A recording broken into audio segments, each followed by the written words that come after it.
Guys, so nandito pa rin ako guys sa Gentian Lake or Sintu City Science Park at malapit ako umuwi guys. So ito nga yung parang another gate dito sa higher area kung saan malapit sa olive tree. Yan olive tree guys, pero hindi ako na bunga ng olive tree guys. Ayan oh.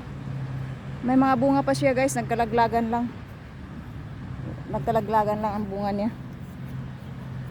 Walang pumapansin. Yun nga guys. Noong una, gusto kong makatikim ng ano niyan. Kasi 'di ba yung olive tree guys na fermented, masarap ang lasa. Maasim pala siya guys. Mahilig naman ako sa maasim, pero katulad ng mangga, mahilig ako, pero yung olive, di ko siya type. Di ko siya type guys.